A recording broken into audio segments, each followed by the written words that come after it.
മറ്റൊരു ആശ്വാസ വാർത്ത എന്ന് പറയുന്നത് എത്യോപ്യയിലെ അഗ്നിപർവ്വത സ്ഫോടനത്തെ തുടർന്ന് ഉയർന്ന വലിയ ആശങ്ക, ചാരവും പുകയും ഇന്ത്യൻ ആകാശത്ത് നിന്ന് അത് പൂർണ്ണമായി മാറിയതായി കേന്ദ്ര കാലാവസ്ഥാ വകുപ്പ് അറിയിക്കുകയാണ്. രാത്രി 10:30 ചാരവും കരിമേഘ പടലവും ചൈനീസ് ഭാഗത്തേക്ക് നീങ്ങിയെന്നാണ് കാലാവസ്ഥാ വകുപ്പിന്റെ അറിയിപ്പ്. ഇതോടെ വിമാന സർവീസുകൾ സാധാരണ നിലയിലായിരിക്കുന്നു, അല്ലേ അഭിലാഷ്?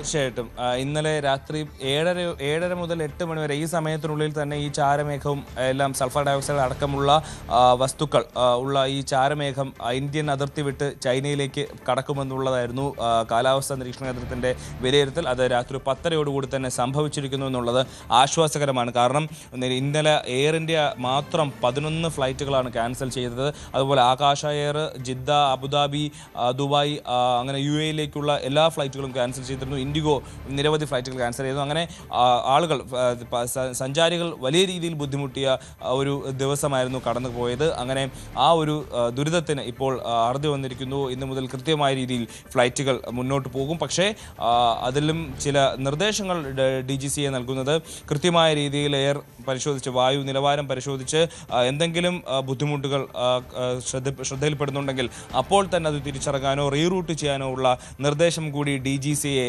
വിമാന കമ്പനികൾക്ക് നൽകുന്നുണ്ട്.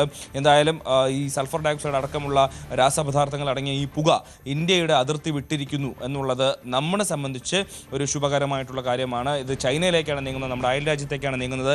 അവിടെ ഇനി എന്തൊക്കെയാണ് പ്രശ്നങ്ങൾ ഉണ്ടാക്കുക, അവിടുത്തെ വ്യോമഗതാഗതത്തെ ഏത് രീതിയിലാണ് ഇത് ബാധിക്കുക തുടങ്ങിയിട്ടുള്ള കാര്യങ്ങൾ ഇന്ന് അടുത്ത മണിക്കൂറുകളിൽ തന്നെ നമുക്ക് വാർത്തകളായി ലഭിക്കും. മാത്രമല്ല, ഡൽഹിയെ സംബന്ധിച്ച് ഡൽഹിയിലെ വായു നിലവാരം ഏറ്റവും മോശമായിട്ടുള്ള നിലയിൽ പോവുകയാണ്. കഴിഞ്ഞ 12 ദിവസമായി 300-നും 400-നും ഇടയ്ക്കാണ് ഈ ഡൽഹിയുടെ എയർ ക്വാളിറ്റി ഇൻഡെക്സ് ഇപ്പോൾ നിലനിൽക്കുന്നത്. അതിൻ്റെ ഇടയിൽ കൂടിയാണ് ഇത്തരത്തിൽ ഒരു ചാരപ്പുക കൂടി, സൾഫർ ഡയോക്സൈഡ് അടക്കമുള്ള രാസപദാർത്ഥങ്ങൾ അടങ്ങിയ, അതിൽ കല്ലിൻ്റെ പൊടി വരെ ഉണ്ടെന്നാണ് പറയുന്നത്.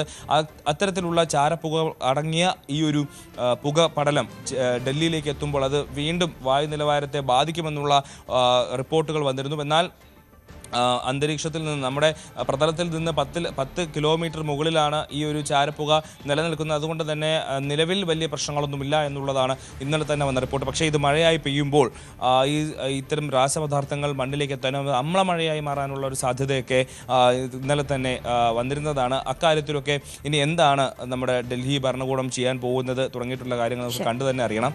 എന്തായാലും വരുന്ന മണിക്കൂറുകളിൽ ഈ 2 വാർത്തകളിലും വലിയ രീതിയിലുള്ള അപ്ഡേറ്റുകൾ ഉണ്ടാവും. അശ്വതി. ശരി, അഭിലാഷ് രാധാകൃഷ്ണനാണ് വിശദവിവരങ്ങൾ നൽകിയത്.